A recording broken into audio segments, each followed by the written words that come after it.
গায়ের মানুষ সহজ সরল, চিটিং বাজদের মনটা গরম। কেউ বলে না ভাই ন্যায্য কথা বলার মতো একটা মানুষ চাই। আমরা ন্যায্য কথা বলার মতো একটা মানুষ চাই।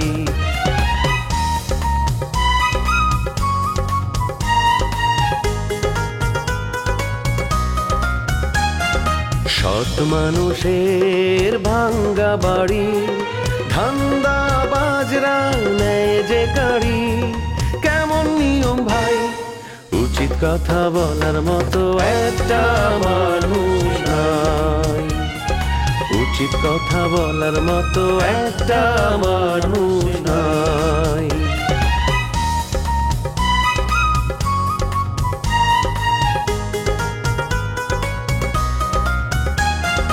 চোরের মায়ের বড় গলা, মিথ্যা দিয়ে সত্য বলা। ভদ্রলোকের ভাই এক সমাজেই বাস করে ভাই চিটার এন্ড জেন্টলম্যান। ওই যে আপনাকে ভাই তোগো মেহমানা ছিল না, হেই মিয়া কই, হেই মিয়ারে খুঁজতাছি। তারা দিয়ে তোমার কি দরকার? না মাইনে ওইটাছে কি, হেল লেগা জবরদস্ত পাত্রী পাতা লিয়ে আইসি, বুঝা পারছেন? হেল লেগার দরকার, মন চাইলে আপনি বি দেখা পারেন। দুলা ভাই আপনি এক কাজ করেন, পুরো এলাকার মানুষজনরে বলতে শুরু করেন যে পারুল আপা সেই বিখ্যাত চায়ের দোকান আবার শুরু হইতেছে। তোমরা আমার সাহায্য সহযোগিতা করলে আমার দোকান আবার চালু হবে, এটা আমি বিশ্বাস করি। আমার যদি আগের অবস্থা থাকতো না, আমি ঠিকই তোমার সাথে দেখা করতে যেতাম। তোমার সাথে দেখা করার জন্য আমি 5 মিনিট আগে থেকে নাচানাচি শুরু করে দিতাম। কিন্তু এই অবস্থা তো এখন আর নাই। এখন আমার প্রয়োজন নাই তোমার সাথে দেখা করার, কারণ আমার সাথে দেখা করার জন্য ডজন ডজন পোলারা লাইন লেগে থাকে। ওই এলাকায় বাইসে থাকতেও কোনো অসম্মানিত কাজ হইতে দেবো না, কথাটা মনে রাখিস। আর আমি জাতির বিবেক হিসেবে ওই জিনুকের পাশে খারাপু। তুই আমার শিউলি, তুই আমার কুসুম। তুই এখন মূল্য গেল ওই জিনুকের বাড়ি দেখতে। আমি যাব না, আপনি ঝিনুককে নিয়ে আমার বাড়িতে আসেন। আমি ঝিনুককে এত বেশি মূল্য দিতে পারবো না। আমার বিচার করবেন ওর বাড়িতে গিয়ে। এত বড় বুলেট, এই বুলেট বেশি বোঝার চেষ্টা করিস না, বুঝলি? হাবিব সাহেব যদি বলে যে জিনুকে তোর বিয়ে দেবে, তাহলে যা, মুই তোর ইয়ে কাজ করবি। আপনার ওখানে যাওয়ার দরকার নেই। রমজান দুলাভাই অলরেডি বিয়ার প্রস্তাব নিয়ে ওই বাড়িতে গেছে। আপনি গেলে উনি মাইন্ড করবে। এই যেটা ফাউল কথা বললি, রমজান কেডা? রমজান ভাই ভাইজি জামাই। হ্যাঁ হ্যাঁ, মাইন্ড করবে। ওর বাচ্চা কয়টা? হ্যাঁ, এই এলাকায় যদি কেউ রে ভয় পায়, ওই রমজান মোরেই পায়। বলতো রমজান দুলাভাই আপনাকে ভয় করে? সেরকম পরিস্থিতি তো কখনো আমার চোখে পড়েনি। পারুলের দোকানে যতদিন দেখেছি আপনাকে খালি রমজান দুলাভাই অপমানই করেছে, এর চেয়ে বেশি কিছু তো আমি পাইনি। এই তুই পারুলের দোকানে ল, তোর প্রমাণ দেখতে হইবে যে রমজান মোর অপমানিতেছে। ল, এত প্রমাণ দিতে পারবো না। কি বলবো, আপনি এই এলাকার মাথা পর আপনাকে কেটা বানাইছে বলেন তো? মানে আপনি না বাতাসে বুড়া হয়েছেন, এমনিতে বুড়া হান নাই। এর জব পেলে মুই যেতে পারি। মজু বাড়ি নাই হেল্প করে যেতে আসি না, জবাব বুঝি মুখে দেখারে মোরে অপমানিতেছো। রাজা ভালো যাও, এর জবাব তোরে দিতে হইবে, এর বিচার হইবে। কথাটা মনে রাখি। ওরে বাইরে গেছে একটু পুরো আকল পছন্দ কিছু নেই, কিভাবে জানে অ্যাপ্লাই জাবলাই করে কথা বলছে।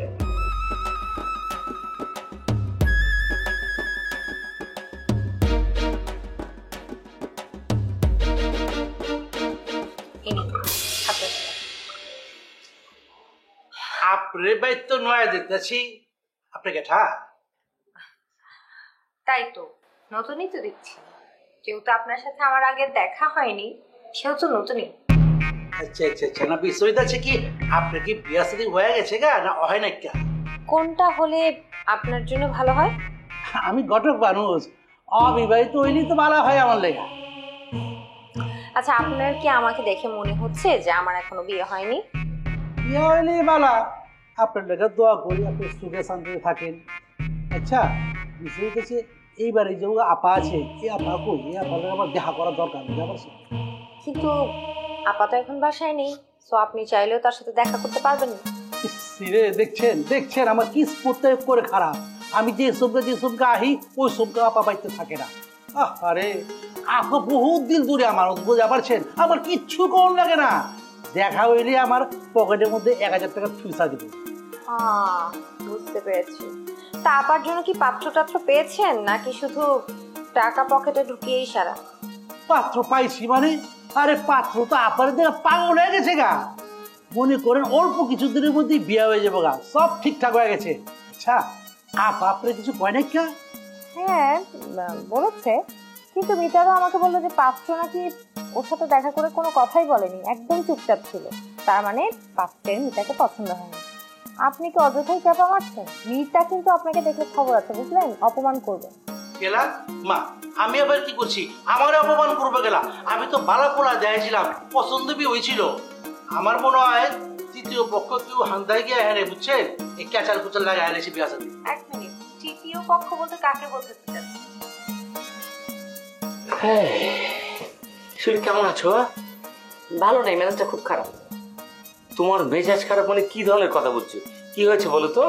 এলাকা আসার পর থেকে তোমাকে কেউ ডিস্টার্ব করেছে? লজ্জা করো না। আমি তোমার ভাই, তোমার বেজ্জতি আমি কখনো সহ্য করবো না।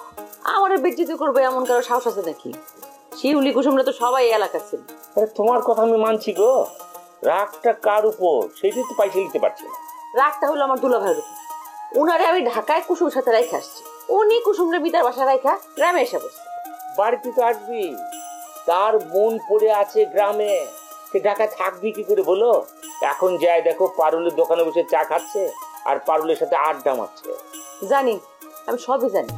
দুলা ভাই যদি পারুল আপারে এত পছন্দই করে, তাহলে আমার আপার তালাক দিয়ে পারুল আপারে বিয়ে করে ফেলাক, আমরা শান্তি পাবো, উনিও শান্তিতে থাকবে। পারুল খুব শক্ত মেয়ে, সে কোনো বেকার ছেলেকে বিহা করবে না। দুলাভাই কিন্তু সে মাগনা চা খাওয়ায়, জানো? মাগনা চা লোভে পড়ে দুলাভাই অনেক বড় বড় কাজ করে দেয়। এত বড় নির্লজ্জ লোক আমি দুনিয়াতে দেখিনি। আচ্ছা ভাই, আমার বলেন তো রোমিও ভাই কই? ওনারা তো আমি এলাকায় দেখতেছি না। সে এক সিনেমা, কি বলবো তোমাকে। রোমিও বাড়ি আসার পথে লেবু আঙ্কেলের সাথে দেখা হয়ে যায়, এক কথা দুই কথা চার কথা ঝগড়া শুরু হয়ে যায়। ঝগড়া কি বলবো, সে তুমুল ঝগড়া, এক পর্যায়ে হাতাহাতি পর্যায়ে চলে যাওয়ার মতো অবস্থা। একজন একজনকে খুন করে ফেলবে। এদিকে লাশ পর্যন্ত না পাইরে লেবু আঙ্কেল স্টেট রোমিওকে বলেছে কি, তোকে এরপর থেকে যখন যেখানে পাবো খুন করে ফেলবো। এই ভয়ে রোমিও আবার ঢাকা ফিরে চলে গেছে। কি বলবো আমি না বুঝলাম না, রোমিও ভাই লেবু আঙ্কেলের কি ক্ষতি করছে? হ্যাঁ, পাকা ধানে মই দিছে। রোমিও ভাই যে এত ভীতু আমি জানতাম। নাফিজাকে বাড়তি লাগায় খুঁজছে। এই মাসে দুজনের বিহার কথা ছিল, জানো? এই কারণে সবকিছু ভন্ডুল হওয়ার উপক্রম হয়েছে। নাফিজা আমার কাছে এসেছে, কান্নাকাটি করেছে, বলেছে ওকে যাতে ঢাকায় দিয়ে আসে। সমস্যা কি, নিয়ে যান। রোমিওর সাথে ওনার বিয়েটা পাকাপাকি করে দেন। গ্রামে থাকলে এই বিয়েটা সম্পূর্ণ করাটা সহজ হতো, কিন্তু ঢাকায় তো নিজেরই থাকার সমস্যা। রোমিওর বোন কোথায় থাকবে বলে? আপনি এক কাম করুন, রোমিও ভাইরে গ্রামে আসতে করেন, আমরা তার বিয়ের ব্যবস্থা করি। আপনি শামসু ভাই এই গ্রামে থাকলে লেবু আঙ্কেলের বাপেরও সাধ্য নাই রোমিও ভাইরে হুমকি দেন। তুমি বলেছো তো, আমি সাহস পাই, বিশ্বাস করো। আমি আজকেই রোমিওকে স্টেট কল করে বলবো তুই ঢাকা থেকে গ্রামে চলে আয়, কোনো অসুবিধা নাই, আমি এখানে আছি। এখন এক কাজ করি, আমি একটু পারুল দোকানে যাই, দুলাভাইকে একটুখানি লাড়াচাড়া দিয়ে আসি। দেখেন আবার গিয়ে ঝগড়া বাঁধেন। অসুবিধা নেই, ভালো থাকো। এই বাড়িতে ওগা বলা ছিল মুরগির রহম মানুষ দেখছিলাম, বোঝা পারছে না? আমার মনে হয় হে আড়াই করে গেঞ্জাম মোজার লাগাই হারাইছে। এই নোমান সাহেবের বাড়িতে যা লাগিবুত গাইছে, বাস বিয়া ভেঙা দিছে। গলা ছেলা মুরগি আবার কি ধরনের কথা, মানে কার কথা বলছেন আপনি? আরে রহমান সাহেব, হ্যাঁ তো আমার নিজে পাত্র দেওয়ার খবর দিয়ে পাঠাইছে। এই মানুষটা কোন? ওই মানুষটাকে দিয়ে আপনি কি করবেন? আপনি নিজেই তো বলছেন যে ওই মানুষটা ভালো না, তাহলে তাকে দিয়ে আপনার কি প্রয়োজন? আরে হ্যাঁ, ভালো না মন্দ এটা তো দেখানোর বিষয় আমার না। হ্যাঁ দইরা ওগা বিয়া শাদী করা দিয়া পারলে তো মোটা অঙ্কের টাকা পাবো, আর হে তো আবার ক্লায়েন্ট। আপনি তো অদ্ভুত খারাপ লোক। মানে একজন বাজে মানুষকে ধরে একটা বিয়ে দিয়ে দিবেন, কারো জীবন নষ্ট হবে, এটাতে আপনার কিচ্ছু যায় আসে না। আপনার শুধু পকেটে টাকা গেলেই চলবে। একদম খারাপ লোক আপনি। শুনেন, আমি বললাম মানুষ খারাপ না, আর আমি খারাপ মানুষ এই কথা তো আপনি আপনার কয়া পারেন। আমার ধান্দাই হইতাছে, কামই হইতাছে মানুষকে বিয়া শাদী কাম লাগানো, আর হেনে ভালো মন্দ সবই থাকবো। আমার কাম হলো বিয়ার কাম লাগানোর, আর খারাপ মন্দ দেখানোর কাম হইতেছে প্রশাসনের। আমার কি? বাহ, আপনি দেখি মহাপণ্ডিত, সব কথার উত্তর আপনার কাছে আছে। শুনেন, সব নরনারীর বিয়ার কাম করণের লেগা বহুত কথা জারণ লাগে, বুঝছেন? বহুত কিছু চাপাবাজি করণ লাগে, আপনার এগুলো বুঝবেন না। তো ঘটক সাহেব, আপনি যতই বুঝেন না কেন কোনো লাভ নেই। রহমান চাচার বিয়ে আপনি দিতে পারবেন না, কারণ ওনার বিয়ের ভাগ্য খুবই খারাপ, ওনার বিয়ে টিকে না। এর আগে বহুবার উনি বিয়ে করেছেন, কিন্তু কোনো বউই ওনার সংসারে থাকে না, চলে যায়। এই তো এইটাই তো আমি চাই, যতবার বিয়ে হইব ততবার ভাঙবো, আর যতবার ভাঙবো ততবার আবার ফায়দা হইব। এইটাই তো চাই, হ্যাঁ তো আমি খুঁজতেছি। ঠিক আছে, তাহলে বসেন, আপনি তার জন্যই অপেক্ষা করেন, আমি চলি। হারান যে বেঙ্গা কেনা আপনার লোকে বাতচিত করতে তো ভালোই লাগতেছে, কিন্তু আমার মোটেও ভালো লাগছে না। আপনাকে চা দিয়েছি, চাটা খেয়ে তাড়াতাড়ি বিদায়।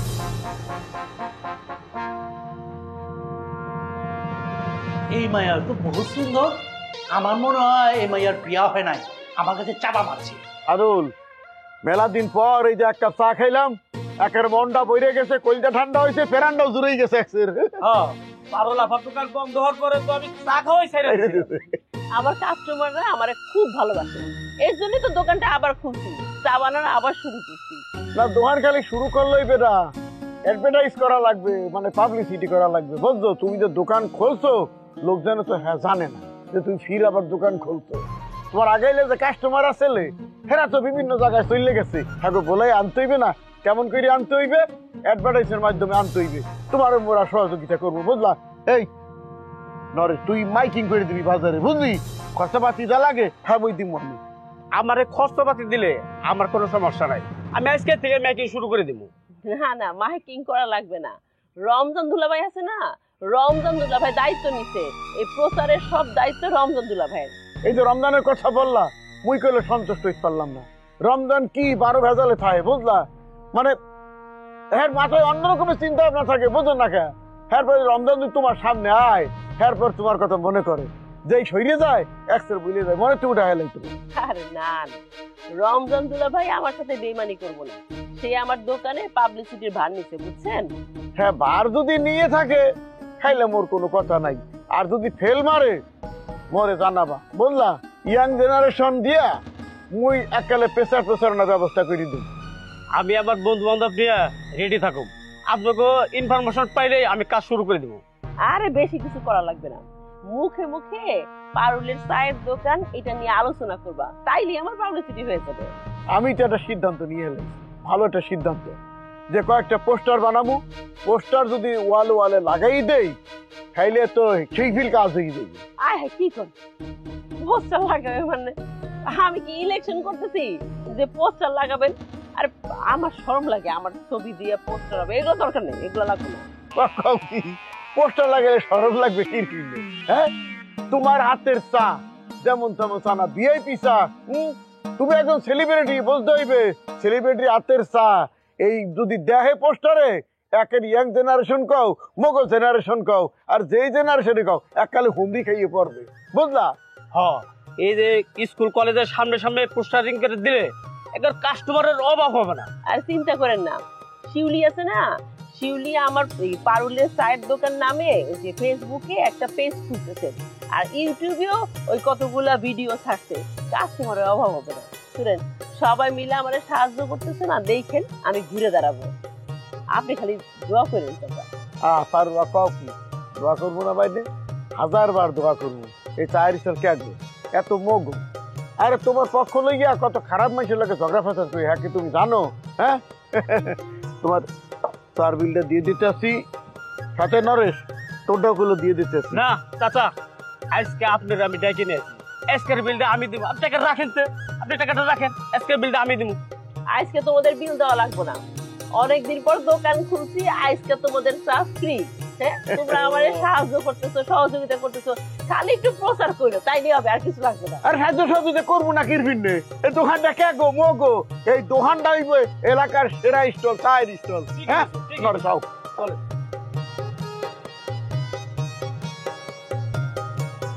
একা একা কফি খাচ্ছ? তুমি আমাকে বলতা, তোমার সঙ্গ দিতে চলে আসতাম। তুমি তো আকাশে চাঁদ হয়ে গেছো, তোমাকে তো এখন দেখাই যায় না। অবশ্য দেখা যাবে কেমনে? তুমি তো এখন আর মাটি দিয়ে হাঁটো না, আকাশ দিয়ে হাঁটো। তোমার সাথে কথা বলতে ভয় লাগে। না, ভয়ের এখানে কিছু নেই, আমি তো আর তোমার মতো না। আমার পজিশন যখন তোমার থেকে নিচে ছিল, তুমি তো আমাকে পাত্তাই দাও না, কিন্তু আমি এমন করব না। তুমি যেহেতু আমার পুরনো ফ্রেন্ড, তোমাকে আমি ওই হিসাবেই সম্মান করব। এটাকে কি বলে জানো? মনুষ্যত্ববোধ।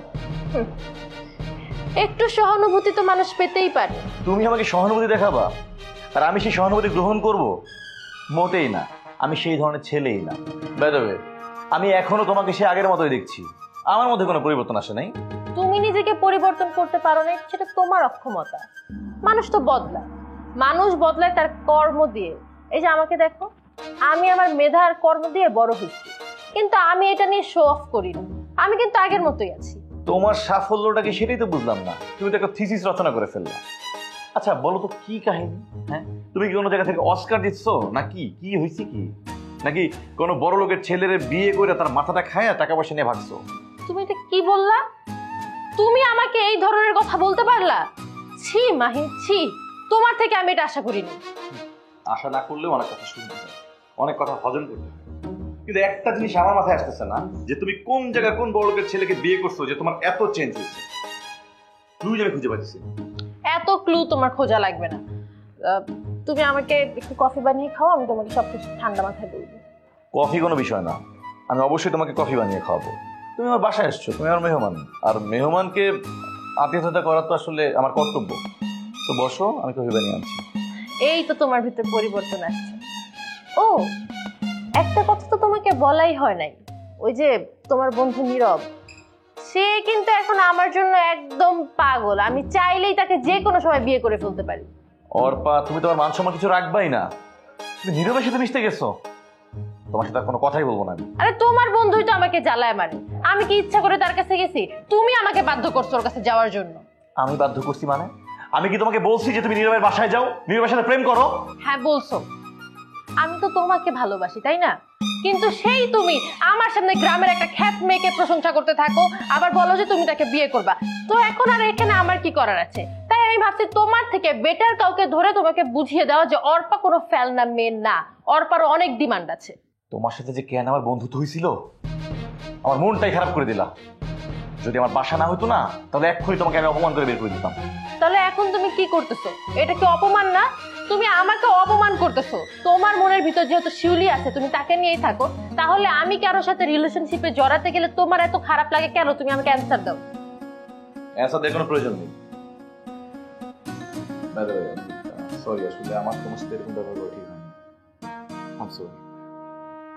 ঠিক আছে, ঠিক আছে। আচ্ছা তুমি তাহলে বসো, আমি তোমার জন্য কফি বানিয়ে নিয়ে আসি। না, কফি লাগবে না, আমি চলে যাই। আরে বসো, বানিয়ে নিয়ে আসছি, বসো। আমার হাতের কফি খুব ভালো লাগে। বসো।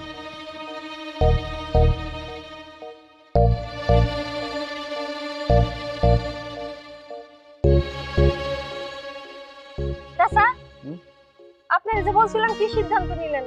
কি বলছো তার মধ্যে? আরে ওই যে আমি আর রমজানের বিষয়টা। বিষয়টা কি? হ্যাঁ বলবা তো, কত বিষয়টা। আমি আর তার সাথে ঘর করবো। তুমি কার কথা কি বলতেছো বলতে পারতেছো? বুঝতে পারতেছেন না মানে? আপনারা বললাম না আমি আর রমজানের সাথে ঘর করতে চাই না। তুমি আর ঘর করতে চাও না? হ্যাঁ তো তোমার ঘর করতে চাই, আর ঘর করবে না কেমন করে? এই তো তোমার ঘর করে, বোঝো না কি? আরে বাবা, আপনি কি বুঝাও না বুঝার ভান ধরতেছেন? আমি ওই রমজানের সাথে আর সংসার করতে চাই না। এই যে তুমি বলতে আছো যে রমজানের সংসার করবা, রমজানের ঘর করবা না, বললাম রমজান তোমার ঘর করে, তুমি রমজানের ঘর করবা না। হ্যাঁ যাও যে রমজানের দোষটা কি? তুমি এত ভালোই মানে তোমারে ভালো পাই আছে। আপনি কোন জায়গায় দেখলেন যে সে আমারে ভালোবাসে, আমারে ভালো পায়? সে মাসের পর মাস ধরে ঢাকায় পড়ে থাকে, একটা ফোন করে না, একটা খবর নেয় না। আর যদি গ্রামে আসে, সে পারুলের দোকানে যায় বসে থাকে। তাহলে কোথায় দেখলেন যে সে আমারে ভালো পায়, ভালোবাসে? না, পারুলের দোকানে যাই বয়, হ্যাঁ তো মুই আগেও জানি পরেও জানি। পারুলের দোকান যাই, মুইও যাই, বুঝলা? এই যে তুমি একটা কথা বললা যে মাইগো পিছে ঘোরে, পারুলের পিছে ঘোরে, এত কিছু যাই না শুই না, তুমি প্রেম ভালোবাসা করে বিয়ে করছো, কথাটা ভুলে যাই না করলে। আরে চাচা, আপনি তো চলে গেলেন সেই পুরান গপ্পে। তখন আমার বয়স কত ছিল? আমার কি বুঝ হইছিল? তখন ভালো দেখছি, দেখতে সুন্দর লাগছে। আর এখন যে এত খারাপ, এটাকে আমি তখন বুঝতে পারছি। আমি তার সাথে সংসার করব না, এটাই হলো ফাইনাল। আপনি ব্যবস্থা নেন। মুই তো ব্যবস্থা করবো, কইলে তার ব্যবস্থা করা হয় না, ভুলে গেলে চলবে না। হ্যাঁ কইলো ঘর জামাই, আর হেরা ঘর জামাই সমিতি করছে। এটা তোমার বোঝা লাগে। হ্যাঁ হলো সভাপতি, ঘর জামাই কমিটির সভাপতি। সে যার ইচ্ছা তার সভাপতি হোক, তা আমার কি? আপনি তাকে বলেন যেন আমাকে সে ছাইরা দেয়। কিন্তু হ্যাঁ তো তোমার ছাড়বে না। ছাড়বো কেমনে? সে যদি আমারে ছাইরা দেয় 10 লাখ টাকা দিতে হইব না? কিটা? আরে কিসের টাকা মানে? কাবিনের 10 লাখ টাকা। কথা তো একেবারে খারাপ বলো নাই। 10 লাখ টাকা কমিয়ে দেবে, চাইরে না পয়সা তো দিতে পারবে না। হ্যাঁ এখন কি মানে সমস্যাটা কি হইবে, মানে সমাধান কি বেকার হইবে মুই তো বলতে পারতেছি না, মোর মাথায় আয় না। হ্যাঁ তুমি এক কাজ করো, তুমি আরে সাইডে দাও, আর কাবিরের টাহাটোয়া তুমি ক্ষমা হইরে দাও। এটা আপনি কেমন কথা কইলেন চাচা? আপনি কি সত্যি সত্যি আমার চাচা নাকি রমজানের চাচা? এতটা বছর আমি তার সাথে সংসার করছি, আমার সে ভালো মন্দ কখনোই কিছু দেয় নাই। আজ পর্যন্ত আমি শ্বশুর বাড়ি একবার পর্যন্ত দেখি নাই, একটা বাচ্চা কাচ্চা নাই। আমি কোন হিসাবে তারে ছাড়বো? তার মধ্যে আমাকে সে ভালোবাসে না, আমি তাকে কেন ছেড়ে দিব? কেন ক্ষমা করবো? তুই এত করে তখন বলতেছো, বুঝ দেখ মানে কি দিয়ে করা যাবে, আলাপ করবো মানে জানি মনে পাত্তা দেবে না। হ্যাঁ আমি চেষ্টা করবো, পাঁচটাই দইলেও চেষ্টা করবো, তুমি নিশ্চিন্ত থাকো। দেখি সেই কোন কালে কয়ে রাখছি, তার কোনো খবর নাই, আবার সে দেখবো।